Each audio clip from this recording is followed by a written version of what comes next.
contropiede del Camerun, mette a campo spalancata per Basso Gog che si porta avanti il pallone ma verso la Sacra non esce, Basso Gog!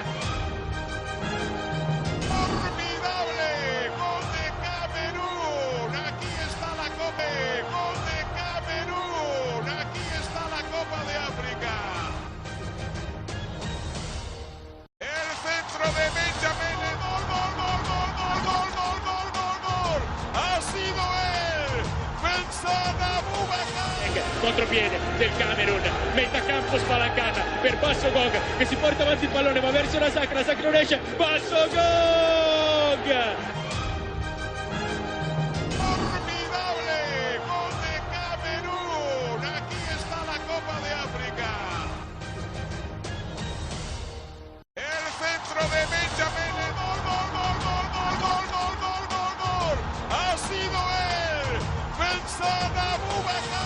Contropiede del Camerun, mette a campo spalancata per Basso Gog che si porta avanti il pallone ma verso la Sacra non esce, Basso Gog!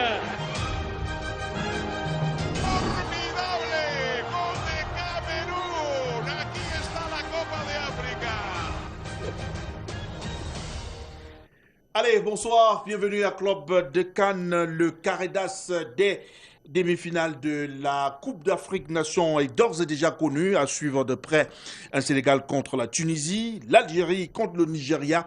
Nous allons tout de suite maintenant avec nos différents invités décrypter les deux rencontres qui étaient au programme ce soir avec naturellement la qualification de l'Algérie pour ces demi-finales. L'Algérie qui a réussi à avoir raison de son adversaire du jour grâce au tir au but. Et puis, bien entendu, la Tunisie également qui a obtenu son ticket devant Madagascar. Bienvenue à toutes et à tous. L'émission, c'est Club de Cannes. On respire, on se retrouve juste derrière.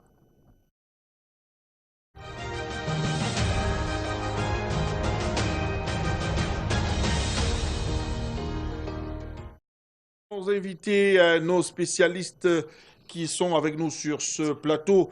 Bobo Fabien, bonsoir, bienvenue Bobo.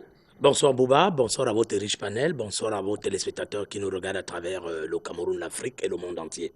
Merci d'avoir accepté notre invitation. Lui, il est toujours là, c'est notre consultant permanent, Coris Kuaté. Coris, bonsoir, bienvenue.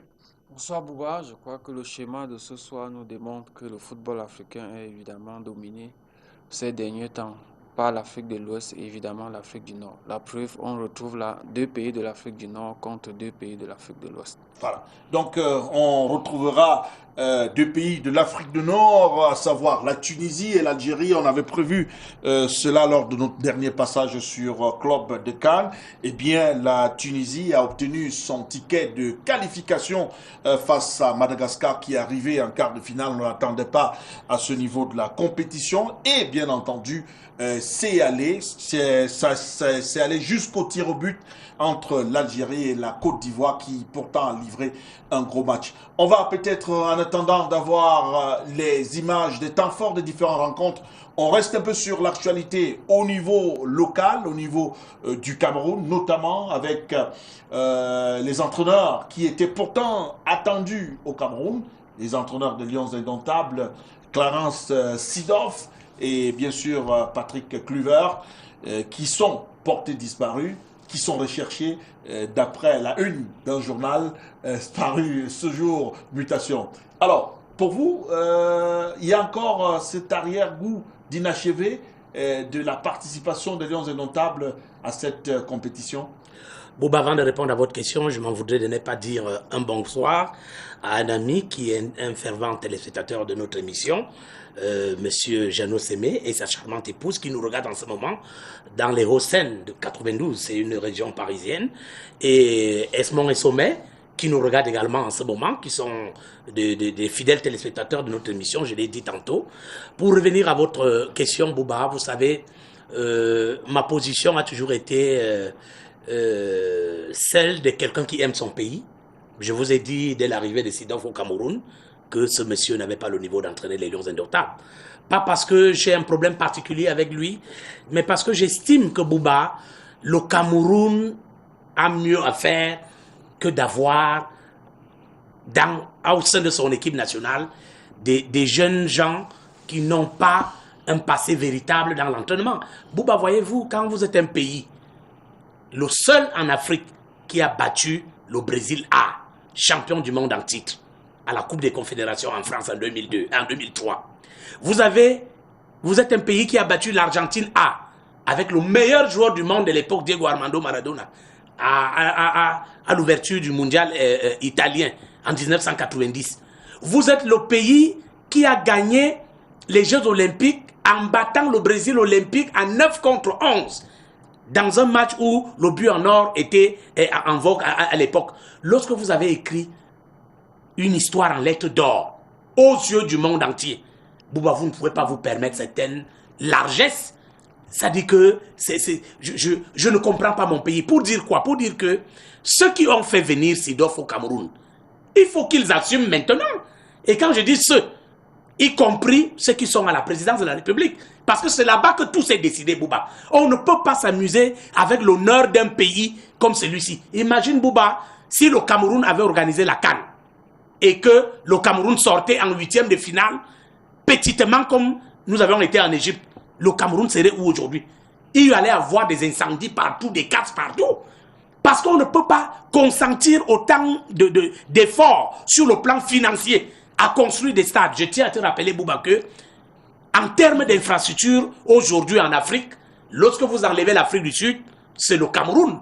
Il n'y a pas un autre pays qui a des infrastructures au niveau sportif comme le Cameroun. Donc, on ne peut pas investir autant d'argent et vouloir tuer la poule aux œufs d'or qui est l'équipe nationale du Cameroun en la mettant entre les mains des gens qui ne sont que là pour faire du commerce. Parce que leur problème, c'est de vendre les joueurs, faire venir les joueurs à l'équipe nationale du Cameroun, faire venir des entraîneurs qui sont à leur solde, qui les écoutent.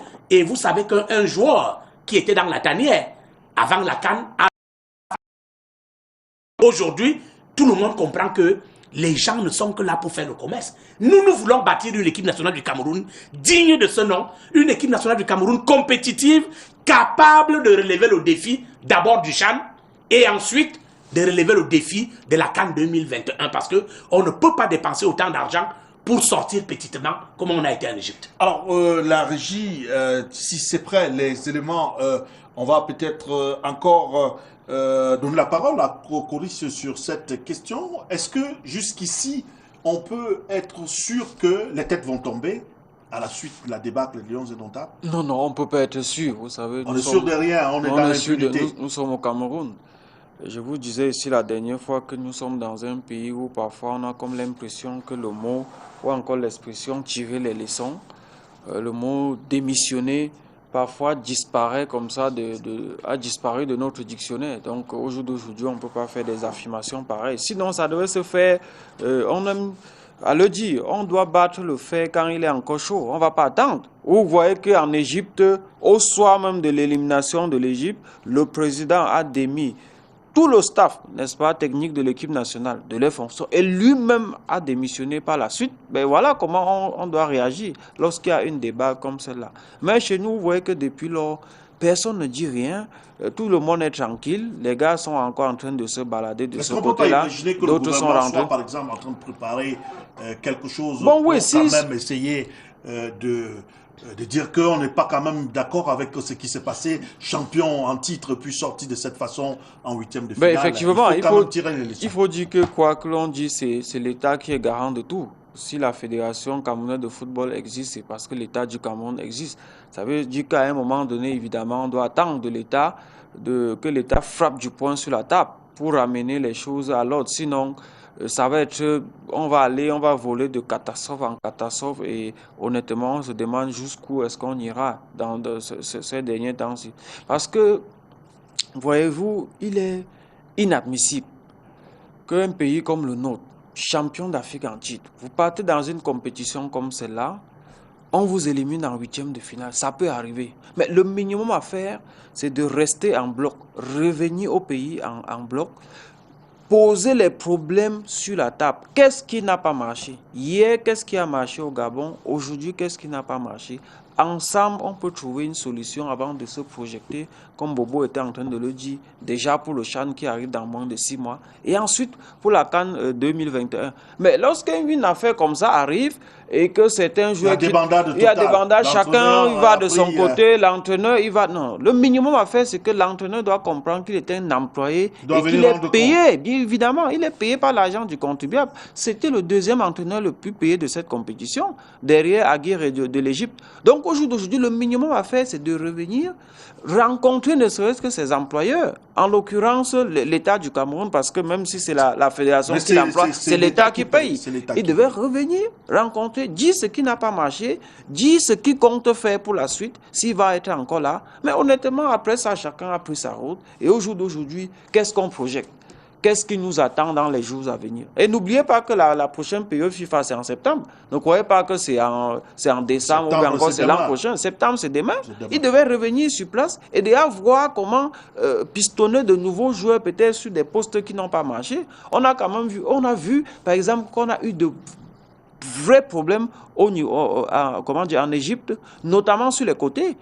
Quand vous prenez un match comme le dernier match que nous avons perdu face au Nigeria, nos côtés n'ont pas marché. Pour moi, c'est l'un des plus mauvais matchs d'Ambroise Oyongo Bitolo. Mais malheureusement, on ne pouvait pas le remplacer. De l'autre côté, Faye, pareil. Mais il n'y avait pas de doublure. Parce qu'on a fait une mauvaise sélection. Et on l'a dit avant qu'on arrive là-bas en Égypte.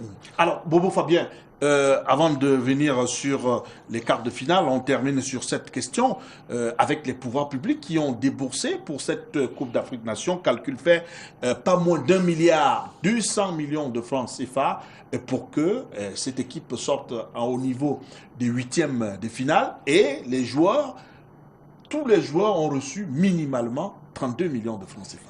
Et Bouba, vous imaginez que c'est le football de 32 millions ça? C'est qu'on a vu. Vous gagnez 32 millions, vous êtes incapable de battre le Bénin? Vous êtes incapable de faire un match de référence? Les Lions indomptables du Cameroun, qui partent dans une compétition majeure comme la CAN, ne font aucun match de référence. Bouba, de qui se moque-t-on? Quand on sait que dans ce pays, il y a des enseignants d'écoles primaires, de collèges, d'universités, qui font toute leur carrière sans gagner 32 millions. Et on donne 32 millions aux gens, ils vont s'amuser comme ça? Et l'amusement commence par ceux qui ont... Je dis bien, la sélection. Je vous ai dit au départ ici que... Bouba, vous vous souvenez que nous sommes allés au stade Omnisport voir le match Cameroun-Comore. Et à la sortie de ce match, j'étais à la tribune présidentielle, dans les ailes de la tribune présidentielle. À la sortie de ce match, on interviewait les membres du gouvernement, certains membres du gouvernement, et les directeurs généraux des sociétés. Tout le monde était unanime. Le Cameroun, comme on aime le voir, le Cameroun est revenu, c'est bien, parce que les gens ne comprennent pas que le Cameroun ne peut pas se définir en battant les Comores, c'est pas son niveau. Le niveau du Cameroun, c'est effectivement le Nigeria, c'est l'Égypte, c'est le Sénégal, c'est la Côte d'Ivoire, c'est le Maroc.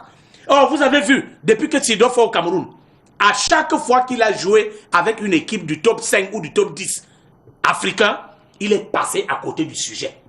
Parce que nous sommes allés jouer avec le Maroc, au match retour, vous avez vu comment nous avons été humiliés. Donc le Cameroun ne peut jouer qu'avec les petites nations de foot, qui sont le Malawi, le Bénin, les Comores. Mais on ne peut pas réduire un grand pays de football à ce niveau-là. Voilà. Donc pour dire que, Bouba, 32 millions, regardez ce qu'on a servi au peuple camerounais. Parce que moi, ce qui me fait mal, c'est que je connais ce que le foot peut apporter aux Camerounais qui souffrent, qui n'ont pas de quoi manger, qui ont des problèmes de loyer, qui ont des problèmes même d'emploi et tout ça. Mais quand les Lions indomptables gagnent, ça apaise leur douleur, ça apaise leurs problèmes. Et les gens ne comprennent pas l'importance de cette affaire. Ils prennent l'équipe nationale du Cameroun comme une affaire. Bouba, savez-vous que le staff technique de l'équipe nationale du Cameroun, c'est 23 personnes, dont une équipe nationale bis. Au point où on est allé chercher le grand frère de Sidorf pour venir lire les vidéos au Cameroun. Ça veut dire quoi? Il n'y a pas un Camerounais qui peut lire la vidéo? Pour dire que on a dit aux gens, voici de l'argent, venez manger de l'argent. On a payé les gens dans ce staff technique avant de commencer le travail. 6 mois en avance. Parce que la législation au Cameroun interdit de payer quelqu'un qui n'a pas commencé à travailler. Mais ils ont perçu de l'argent avant de commencer le travail. C'est une affaire que nous allons suivre. Je vais conclure, Bouba, en disant que vraiment, je lance un vibrant appel au chef de l'État. Je connais tout ce qu'il a pu faire pour que notre pays arrive au niveau où on nous respecte dans le monde.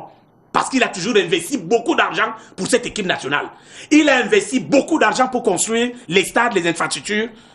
Papa, il est temps que tu prennes tes responsabilités.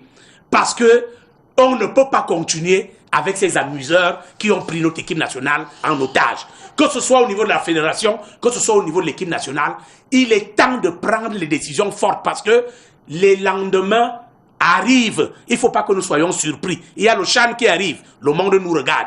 Et il y a la CAN 2021 au Cameroun, le monde va nous regarder. Et c'est maintenant qu'il faut se mettre au travail pour préparer ces échéances-là. Mais si nous continuons avec ces gens qui sont venus installer un comptoir dans les Lions Indomptables, c'est-à-dire l'agence de management Ethiopia, qui recrute les joueurs, et ces joueurs passent pour avoir la visibilité à l'équipe nationale du Cameroun, pour les vendre. Et je peux citer des noms. Monsieur Akono Ramsès, qui se trouve en vigilature en Autriche. Il est passé par les Lions Indomptables. C'est un joueur de Eding Football Club. Hein. Il n'a même pas le niveau de jouer dans Eding, mais il se trouve à l'équipe nationale du Cameroun. Vous voyez jusqu'où les gens peuvent s'amuser avec quelque chose de précieux pour le pays. Okay, bon. Donc je suis maîtris comme ça. Je vois le peuple camerounais qui est maîtris. Et les gens gagnent 32 millions. Ils prennent leur petit chemin. Chacun va en vacances comme si rien ne s'était passé. 32 millions de francs Bouba. Je peux passer toute ma vie sans avoir même 10 millions. Il faut préciser que le coach a le double. Donc, voilà. 64 voilà. millions. Et on va dans une CAN, on joue 4 matchs, on a 4 équipes différentes. Vous croyez que ça c'est sérieux? Ok, merci Bobo. C'est sérieux ça? Je peux comprendre que vous soyez remonté contre l'élimination des Lions Indomptables à ce niveau de la compétition.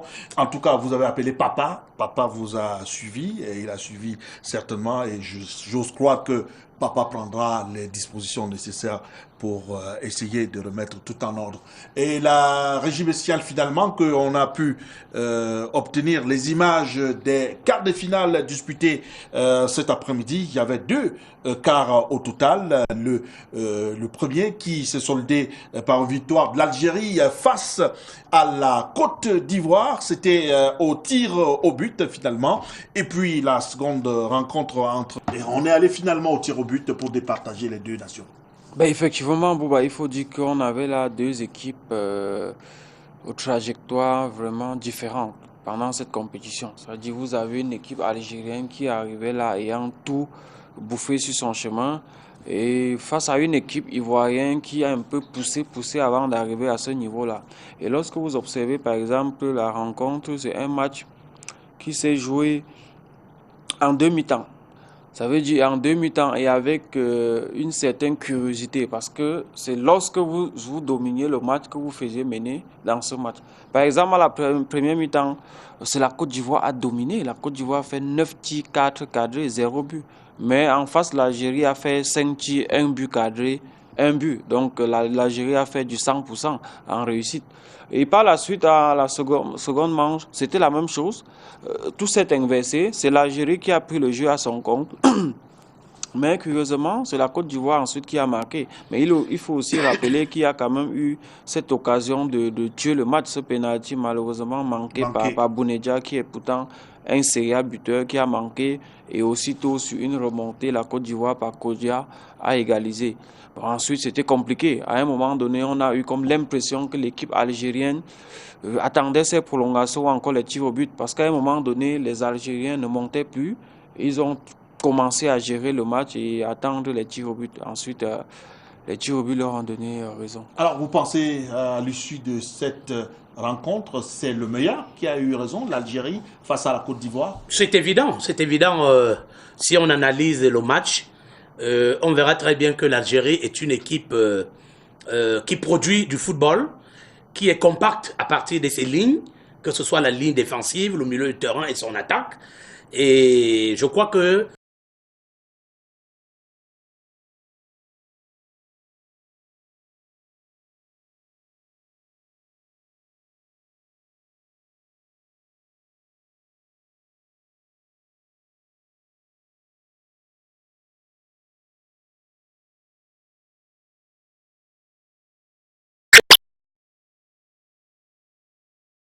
ne peut pas d'une certaine classe et venir s'amuser à la série de tirs au but. On peut rater un tir au but, mais il y a la manière de le rater. Je prends un garçon comme Wilfried Bony, qui est un joueur expérimenté, qui a joué dans de très grands clubs en Europe, à Manchester City et bien dans d'autres clubs. Swansea et tout ça. Vous ne pouvez pas arriver sur un terrain parce que il était frais. Il a même perdu un ballon qui a failli causer un but à la Côte d'Ivoire, le coup franc de la dernière seconde. Parce que les Algériens cadraient ce ballon, que la Côte d'Ivoire allait rentrer à la maison à cause de Wilfried Bony, parce qu'il a eu un ballon dans sa ligne d'attaque, au lieu de garder le ballon et pouvoir le faire circuler et en donnant des passes à ses coéquipiers, il a voulu le conserver inutilement, il a perdu et il a mis l'équipe en danger. Maintenant, on arrive à la série de tirs au but. Il a vu comment on tire, parce que le penalty, c'est quelque chose qui a deux étapes. Il y a l'étape psychologique. Si tu trembles dans ta tête, ne viens pas tirer le penalty. Si tu es bien dans ta tête, viens le tirer. Ensuite, il y a l'étape technique. L'étape technique, c'est la manière de tirer. C'est le plat du pied, c'est l'intérieur du pied, c'est en force ou en finesse.